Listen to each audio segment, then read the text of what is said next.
Welcome and thank you for joining us for a review of 2021 so far and a look at what is ahead. My name is Tony Lajeunesse, CEO and President of TL Financial Group. Today's presentation has been recorded on April the 15th, 2021.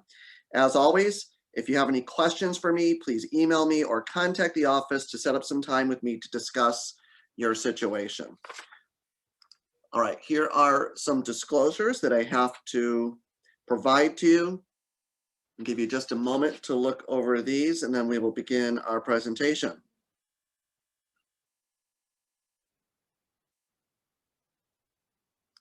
All right, today we are going to be talking about three main topics. One, we're going to do a review of the first quarter of 2021. Secondly, we're going to look at Biden's American Rescue Plan, which we all need to be aware of. And lastly, we'll all want to be aware of the proposed tax changes and how they may impact future planning.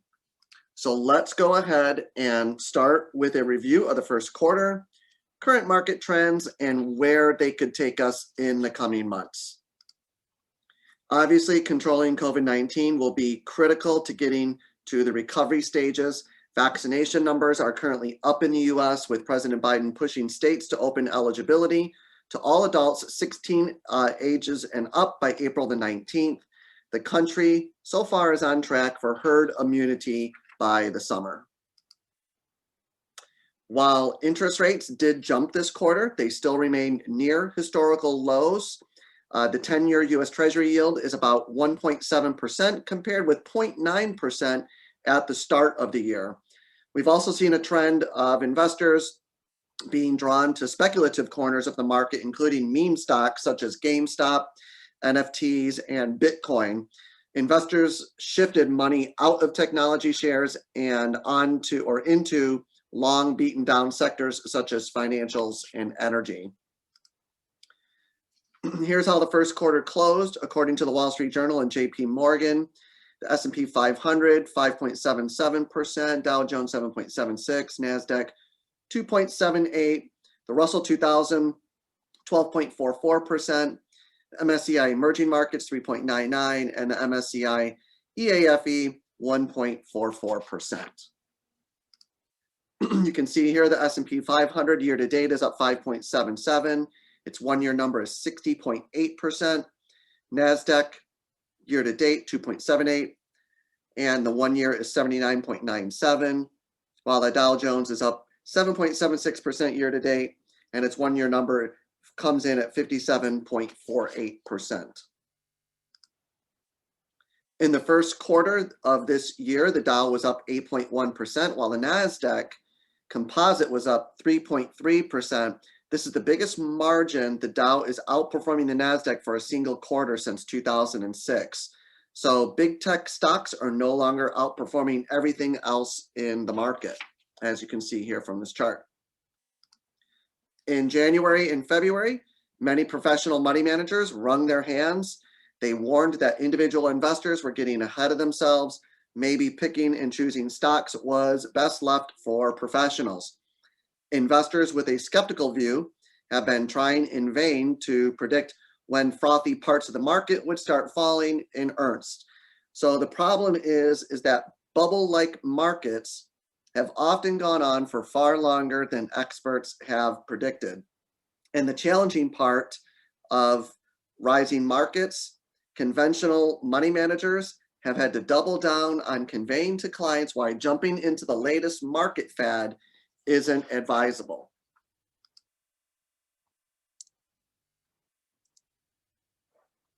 As of March 2nd, 2021, 97% of the S&P 500 companies have reported Q4 2020 earnings. According to FactSet, the blended earnings growth rate is 3.9%. 79.4% of firms beat earnings expectations, which is the fourth highest beat rate since 2008. And the projected earnings growth in Q1 of 21 is 21% per FactSet. And Goldman Sachs raises 21 profit estimate for the S&P 500 index. So with Global markets rallying on the hopes that massive economic stimulus will accompany President-elect Joe Biden's new administration. Goldman Sachs projection that the S&P 500 will end in 2021 at 4,300 points. It seems even more realistic with all the things that are happening. And Goldman sees that the S&P 500 SPX, which is 0.97% rising, 14% through the year, after one of the world's most closely watched index closed at 3756 to finish 2020. A further 7% growth in the index is projected for 2022, reaching 4,600. So the projections look promising. More than 40% of companies beat consensus earnings by more than 5%. Sales in Q4 surprised to the upside by 0.7%. And while fewer than 15% missed by the same amount, it is the lowest fraction of misses of the past decade, and the fraction of the fraction of beats is elevated compared to history. So the reported sales figures are roughly in line with consensus, with more than 60% of the companies reporting sales with 2% of expectations. Overall, this points to a better net income margins for Q4 than what was expected by consensus.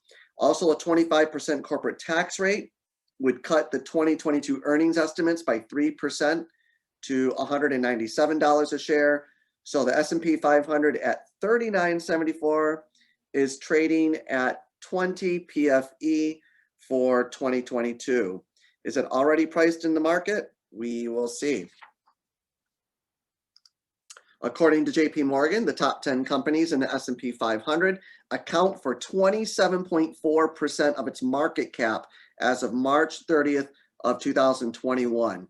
26.7% of earnings contribution comes from the top 10 stocks by market cap.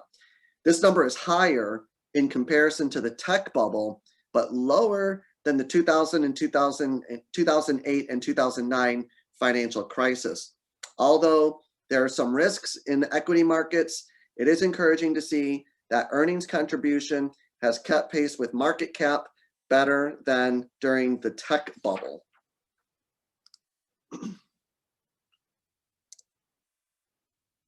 Value has outperformed year to date, as you can see from this chart. Value has outperformed since the market low, and you can see that from the bottom right chart.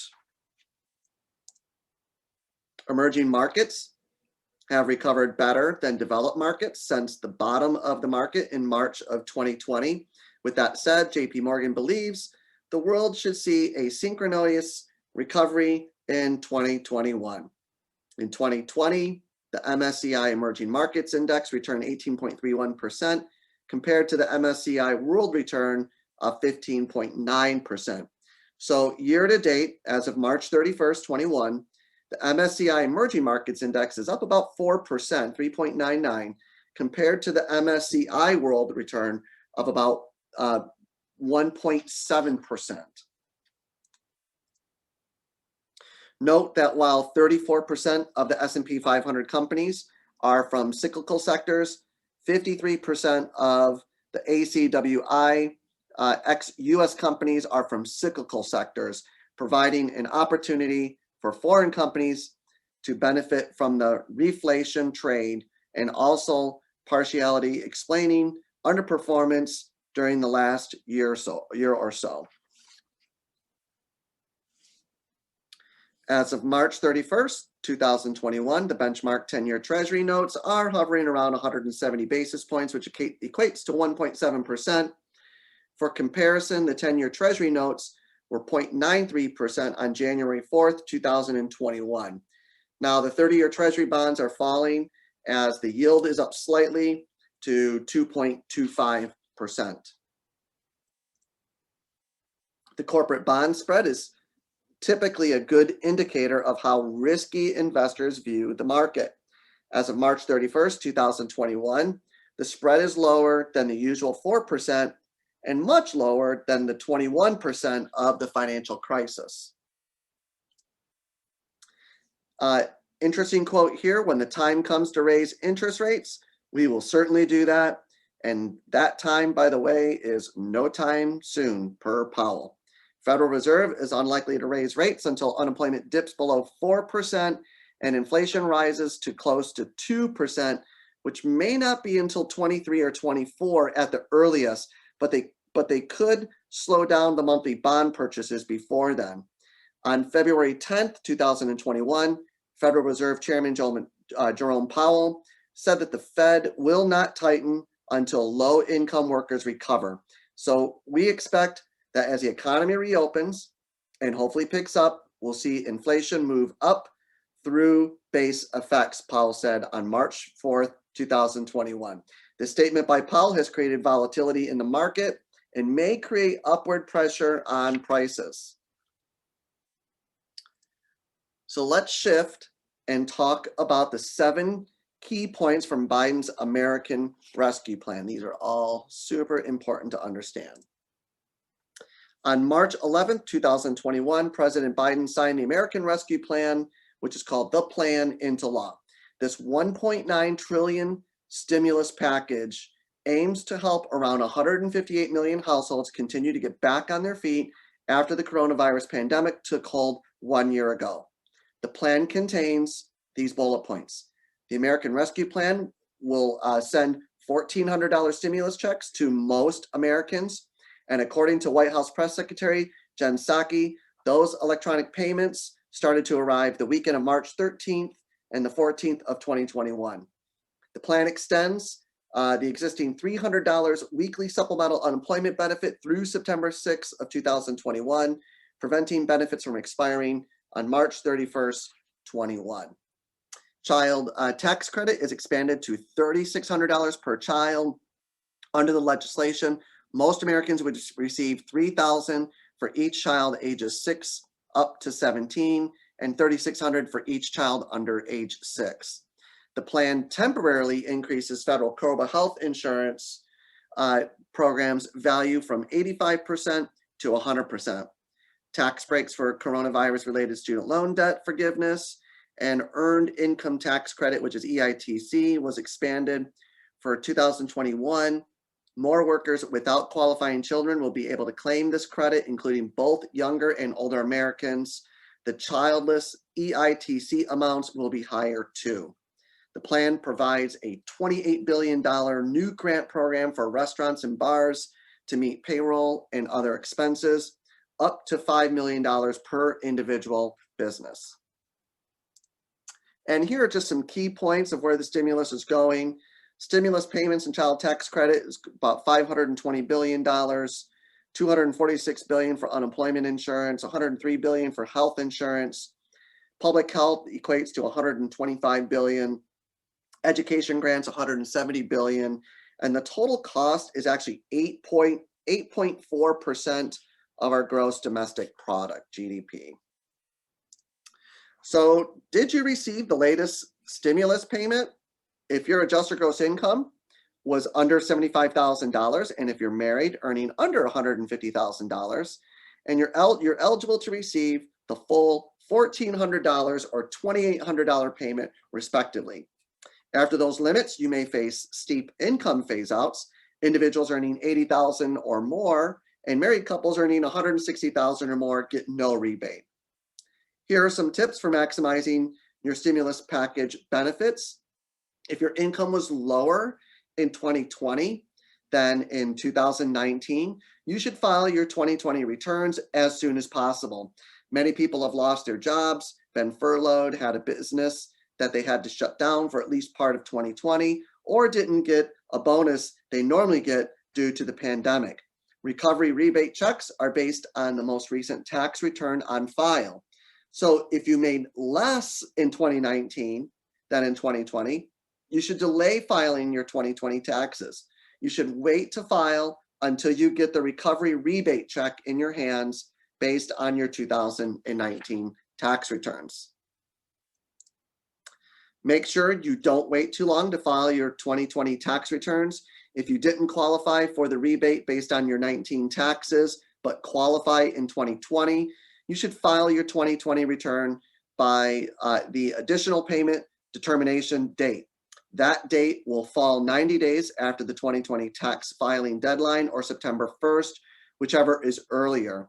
If you received a rebate based on 2019 and your 2020 income is lower, the IRS will send a rebate for the difference. In either case, you must use extreme caution not to miss that determination date, or you'll miss out.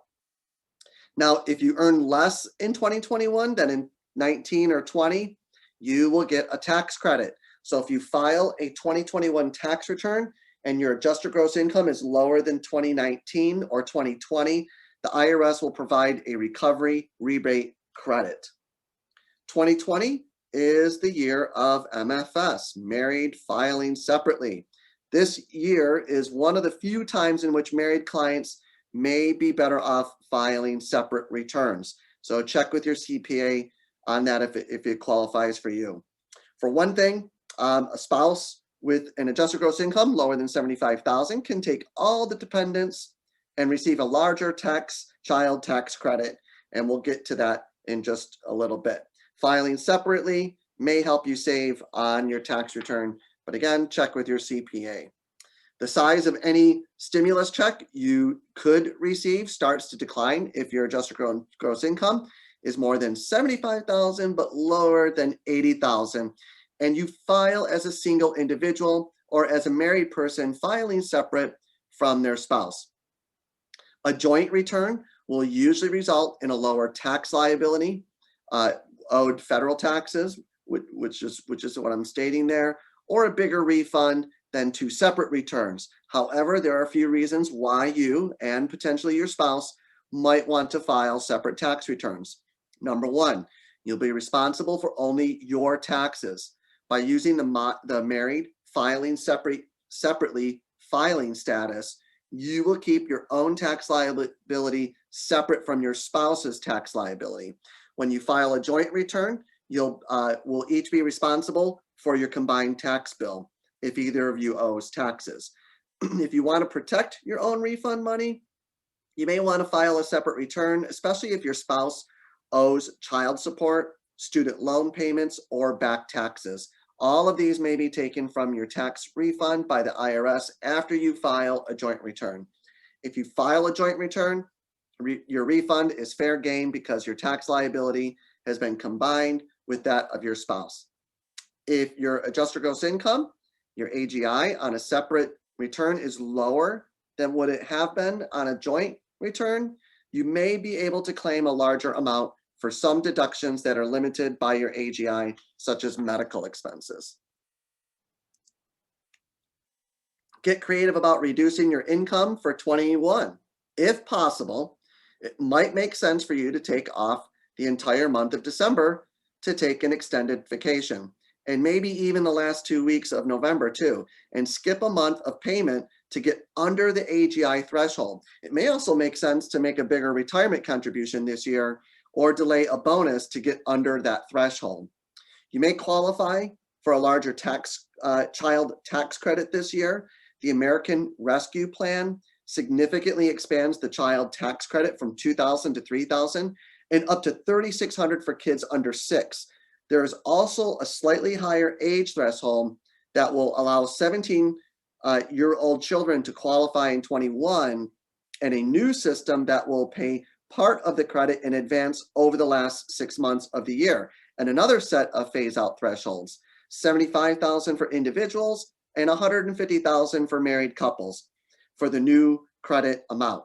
But the original $2,000 base amount of the credit still phases out at a higher thresholds of $200,000 and $400,000 respectively. If you lost your job, you may want to take another look at your returns. It may make sense for you to file an amended or superseding tax return before the tax deadline if you already filed before finding out that $10,200 in unemployment compensation received in 2020 will be tax-free. Premiums for such coverage are to be paid by the former employer and are reimbursable to the employer in the form of a refundable payroll tax credit. You may qualify for more health insurance assistance as well. If you lost a job, Know that health insurance via COBRA will be available to you and your families at no cost through September. So the new provision also provides a 100% tax credit to employers to offset the cost of COBRA coverage for 3 months for any employees who are involuntarily unemployed. There are also increases in the premium assistance tax credit for anyone buying health insurance from the state exchanges this year. Student debt forgiveness gets a tax break. Section 9675 of the American Rescue Plan Act amends Section 108 of the Internal Revenue Code to exclude the discharge of student debt from income. However, the debt must be forgiven between 2021 and 25. Also, if you need a PPP loan, you should file ASAP. There's no extension of the Paycheck Protection Program in the American Rescue Plan. So if you should apply for a PPP loan, you will need one by the May 31st deadline. Okay, what should you know about the $2 trillion infrastructure plan? Biden unveiled his $2 trillion infrastructure plan in late March. Congress is likely to take up infrastructure as the existing 5-year plan expires this summer, and current spending likely undershoots needs. Although infrastructure has bipartisan support, the usual disagreements over where to invest and how to pay for it still persists. A large infrastructure program would likely benefit commodity prices and sector-specific equities, such as industrials and materials. So expect an additional focus on green infrastructure as well, including investments and tax incentives. Now, the current proposed plan puts $621 billion into transportation infrastructure, such as bridges, roads, public transit. There are also ports, airports, and electric vehicle development. His proposal calls for allocating $115 billion to modernize 20,000 miles of highways, roads, and main streets, and $20 billion to improve road safety for all users. $85 billion to modernize existing transit and help agencies expand their systems to meet the demand. Another $80 billion would go to address Amtrak's repair backlog and modernize the Northeast Corridor line between Boston and Washington, D.C. $25 billion to go towards airports, and $17 billion to inland waterways, ports, and ferries. And then $300 billion would go towards manufacturing. For example, $50 billion of the money would be invested in semiconductor manufacturing. $30 billion would go towards medical manufacturing to help shore up the nation's ability to respond to a future outbreak. $20 billion would be used to create regional innovation hubs that would support community-led projects. Another $46 billion that would be used to make federal purchases of things like electric cars, charging ports, and electric heat pumps for housing and commercial buildings that would boost the clean energy industry.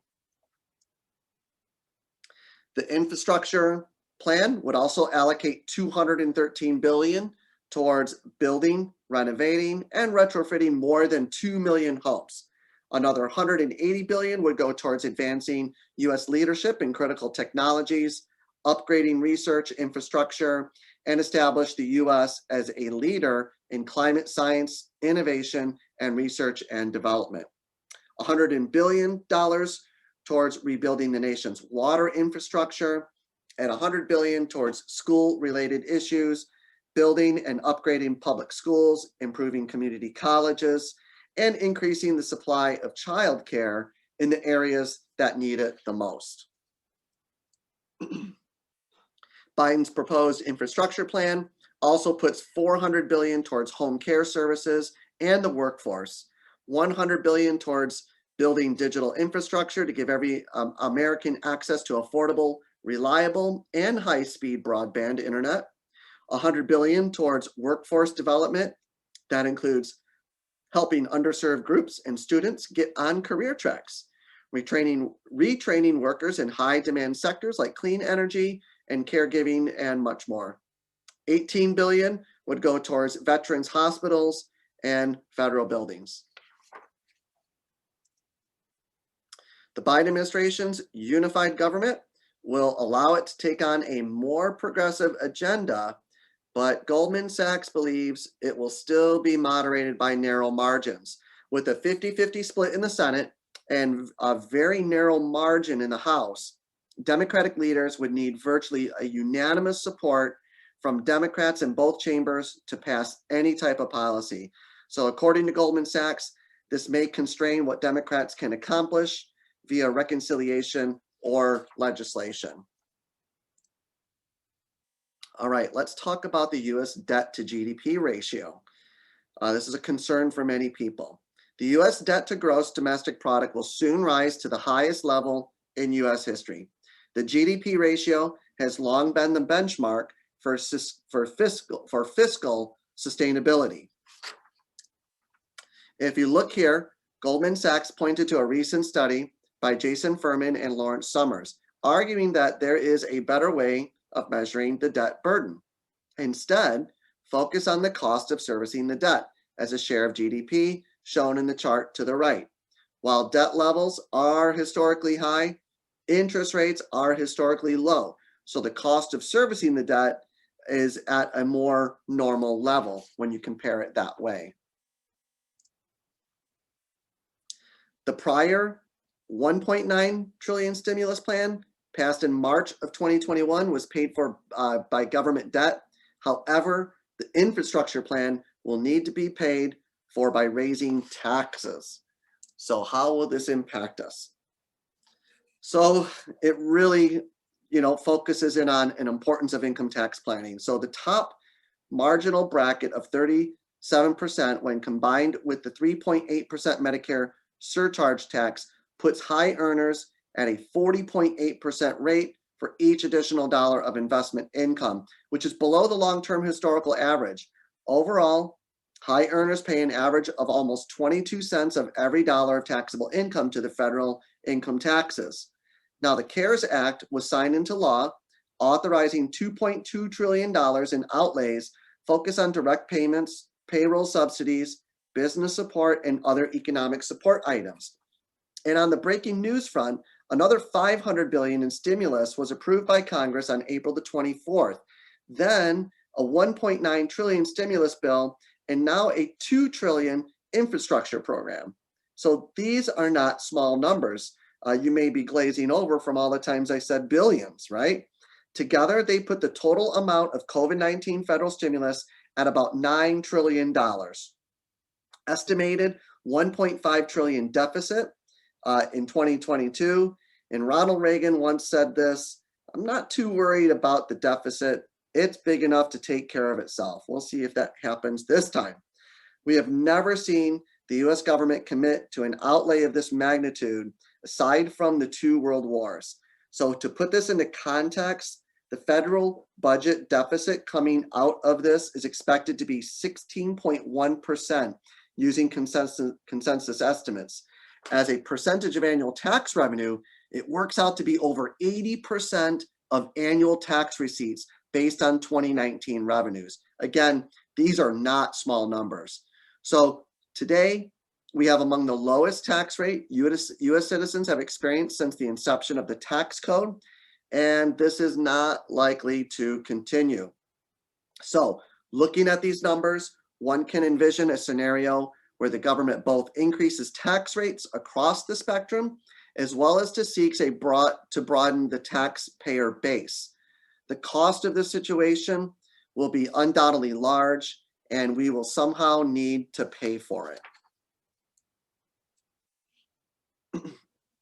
Corporate taxes. The corporate tax rate could increase to no more than 28%, and for incremental increase in taxation of international corporate income earned by US-based companies. This could take effect in 2022. For individual taxes, Congress could reverse some of the 2017 Tax Cuts and Jobs Acts. They could make changes there. Goldman Sachs does not expect a net increase in personal taxes, however. The top marginal rate may go back to 39.6% from 37%, and limitations on itemized deductions may return. If Congress does raise the rate on capital gains and dividends, Goldman Sachs expects the rate to be around 28%. Congress has 2021 to address this issue because midterm elections are in 2022. And if Democrats lose seats, then legislation may not move forward. So expect something to happen this year. And when it does, we will let you know exactly what has changed. Biden's infrastructure plan won't raise individual taxes, not for now. That is in part 2 that we'll discuss in just a little bit. But corporate taxes would help pay for it. Biden would raise the corporate income tax rate from raise it to 28%, up from 21%. The rate has been as high as 35% before former President Donald Trump and congressional Republicans cut taxes in 2017. The proposal would increase the minimum tax on U.S. corporations to 21% and calculate it on a country-by-country basis to deter companies from sheltering profits in international tax havens. The president would levy a 15% minimum tax on the income of the largest corporations that report to investors, known as book income, as opposed to the income reported to the Internal Revenue Service. Biden would make it harder for U.S. companies to acquire or merge with a foreign business to avoid paying U.S. taxes by claiming to be a foreign company. And he wants to encourage other countries to adopt a strong minimum taxes on corporations, including by denying certain deductions to foreign companies based in countries without such a tax. According to Goldman Sachs, growth impact depends on what, if anything, an increase in tax rate is used to finance. Corporate tax rate increase to 25% would represent a 3% reduction in the S&P 500 EPS, with higher impact on multinational companies. So that's something to really keep an eye on. This is what we know right now about the individual tax changes from Biden's tax proposal. And to be clear, the outlines of the plan are still a little hazy and much is subject to change, but forewarned, it is forearmed. Point 1, the top individual income tax rate for taxable income above $400,000 would revert back to 39.6%. It is currently 37%, as enacted by the Tax Cuts and Jobs Act, also known as the TCJA. Point 2 would eliminate the step-up basis at death and potentially create a taxable event at that time. This could be the most challenging of all to pass and could impact essentially everybody. Point 3, according to Goldman Sachs, capital gains tax changes may create more focus on asset allocation and tax loss harvesting. Shifts in individual tax policy may impact supply-demand dynamics in the municipal bond market. And point 4, unified gift and estate tax exemption amounts would decrease from $11.58 million to $3.5 million for individuals and $23.1 million to $7 million for married couples. Portability would remain, and those amounts would be indexed to inflation. And lastly, point 5, this is an interesting one to keep an eye on. Deductions for IRAs and 401ks. As proposed, a flat 26% tax credit would replace deductions on IRA contributions. Currently, IRAs are deductible depending on your income and whether or not the individual is a participant in a qualified plan through an employer. This also would apply to 401ks and other qualified plans. If enacted, this would enhance Roth accounts for higher net worth individuals. And we can talk to you about that on an individual basis because this is an important aspect for many of our clients. Point number 6, the maximum amount of itemized deductions would be no more than 28% for those earning over $400,000. Again, unclear whether that is individual or joint. Point number 7 means the earned income tax credit would be expanded to include workers age 65 and older without children living at home who are considered childless for tax purposes. And point number 8, the child and dependent care tax credit would increase from $3,000 to $8,000 for one child and from $6,000 to $16,000 for 2 or more children. The maximum reimbursement rate would increase from 35% to 50%, and the child tax credit would increase from $2,000 to $3,000 per child. So $3,600 for children 5 years old and younger. As it stands right now, these changes only apply to the 21 tax year, but there could be an effort to extend the enhancements beyond this year. And point number 9, the first-time homebuyer credit would be restored with a maximum of $15,000. Under the current rules, there is no first-time homebuyer credit. And point number 10, similar to IRC 1035, where there can be an exchange of one annuity for another annuity without recognition of gain. IRC 1031 applies to like-kind real estate when one property is exchanged for another held for business or investment. The TCJA limited 1031 to real estate. Now, if you're concerned about rising taxes, as you should be, here are 9 planning tips that we can discuss. 1, reduce the size of annual capital gains budget. So keep to 23.8% versus 43.4% on the top rate. Number 2, possibly increase municipal bond holdings. They become more valuable with the increase in the tax equivalent yield. Number 3, consider decreasing dividend investments or placing in retirement accounts for tax deferral purposes. Number 4, consider bare bones investment only variable annuities. These can defer taxes. Number 5, consider accelerating income into 2021. Also consider installment sales and otherwise leveling income so as to not exceed the $1 million capital gains threshold. Number 6, review all trusts and estate plans in light of the Secure Act and potential estate tax changes. Lifetime exclusion, potentially decreasing to $5 million, which can impact many of our investors now, whereas before it never would have considered that.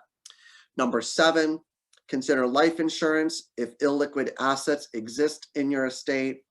Number 8, consider basis management to bring down appreciated gains in portfolios. And number 9, consider charitable giving to decrease taxes, which are QCDs, CGAs, CLTs, and DAFs, donating appreciated stock to charity. And of course, if you need help on any of these items, that's what we are here to help strategize for you. So don't be afraid of these terminologies. These are things we're all going to be discussing with you here at TL Financial Group. Once we know that these things are more firmed into law, we'll most certainly be sharing all this information with you and strategizing as a result.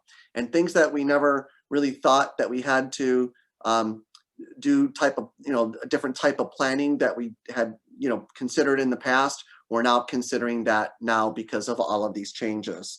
So it really is completed on an individual basis, and we'll have to analyze that for you on your individual basis as to how we should strategize. Now, there are some other policy proposals to be aware of. Remember, these are just proposals at this time.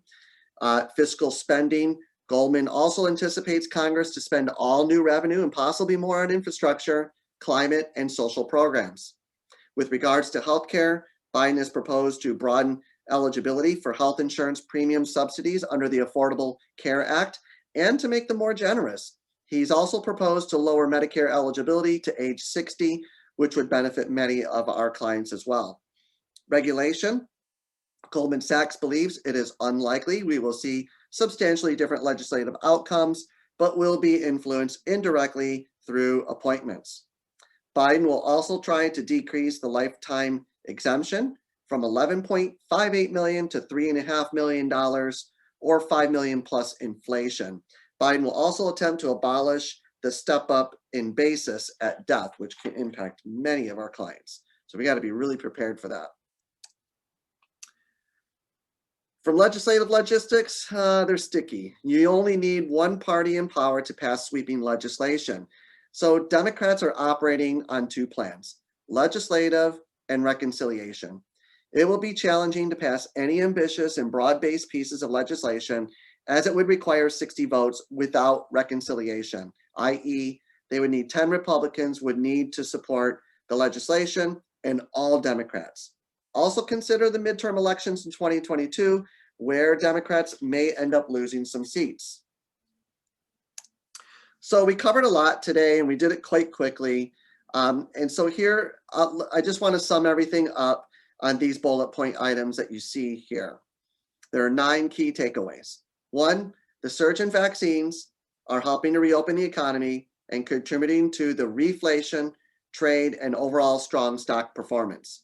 Number 2, since the start of 21, small caps have had better returns all around compared to large cap, with value leading the way. 3, the Dow is outperforming the NASDAQ by the biggest margin for a single quarter since 2006. 4th, investing takeaways. Smart money can also fail. Jumping into the latest market fad isn't advisable. Market mania can persist longer than anyone anticipates.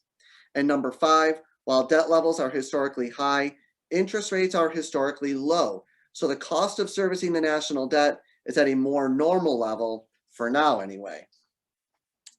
Number 6, Biden's $1.9 trillion stimulus and vaccine program, as well as the $2 trillion infrastructure bill, will jumpstart the economy and create different opportunities. And 7, JP Morgan expects inflation to remain broadly in check over at least the next 2 years, prompting the Fed to hold rates steady and allowing continued stock market gains. Number 8, Goldman Sachs strategists believe the S&P 500 index will reach 4,300 by the end of 21. So don't try to time the market. And number 9, taxes are increasing. So work with us to prepare for the inevitable, because we believe it is going to happen one way or the other. Someone has to pay for all of this. There are planning opportunities around these proposals. So let us help us ease your mind by providing clarity and make planning for your future less daunting. Targeting your key concerns helps us get to better understanding how to build a personalized plan for your financial future. And these are just some of the themes that we're talking about for 2021. Tax planning, retirement planning, estate planning, and cash flow planning are key aspects in helping you navigate through all of these proposals and inevitably the changes that will be coming this way. So with that, I want to say thank you for listening today. I know it was a lot of information, but I'm just trying to provide a 5,000-foot view here of where we've been and where I believe that we're heading and how we can help you strategize for the future. So with that, I want to say thank you again for listening. As always, if you have any questions, please feel free to email me or call the office to set up some time to speak with me. Thank you very much and have a great day.